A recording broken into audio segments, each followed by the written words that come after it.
Dari Jawa Barat kita menuju ke mancanegara, pemirsa. Perkembangan Islam di Rusia begitu luar biasa. Tercatat sekitar 25 juta orang atau 14% penduduk Rusia memeluk agama Islam. Nah, kami akan mengajak Anda melihat kemegahan masjid terbesar di negara tersebut.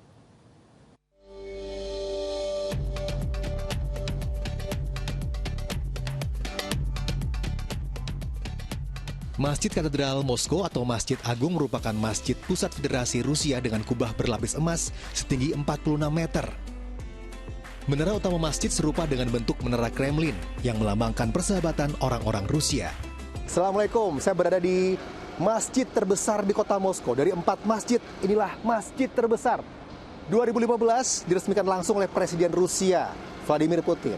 Ada juga Presiden Turki Erdogan dan Presiden Palestina Mahmud Abbas. Saya akan mengajak Anda untuk melihat seperti apa kemegahan masjid ini. Yuk. Masuk ke dalam, saya benar-benar dibuat takjub. Marmer masjid berasal dari Kanada dan mampu menahan fluktuasi suhu. Sementara lampu kristal megah di aula tengah seberat 1,5 ton merupakan hadiah dari pemerintah Turki. Oh ya, sajadah dan kaligrafi di bagian dinding juga merupakan hasil perajin Turki. Sementara itu, ornamen tradisional Tartar digunakan dalam interior dalam masjid. Berada di masjid ini saya tidak merasa sedang ada di negara Rusia.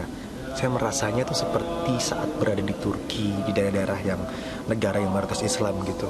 Sejuk hawanya persis seperti masjid pada umumnya. Dan jika Idul Fitri, sholat itu 3 lantai tidak cukup untuk menampung jamaah Muslim di Moskow. Jadi banyak di antara jamaah yang akhirnya sholat idnya sampai keluar sampai ke jalan.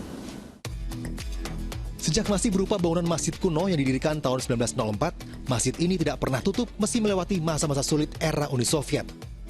Saat itu, banyak masjid diubah fungsi menjadi gudang dan bangunan lain. Masjid Katedral Moskow ini melewati semua periode komunisme dan sosialisme, tetapi selalu terbuka untuk umatnya. Sejak berdiri, tidak pernah satu Jumat pun yang tidak ada khutbahnya. Selain sebagai tempat ibadah, di dalam bangunan ini juga ada museum Islam. Di dalamnya ada manuskrip tua, pecahan penutup Ka'bah, replika rumah Nabi hingga rambut Nabi Muhammad. Rian Widaryanto, Damar Galih melaporkan dari Rusia.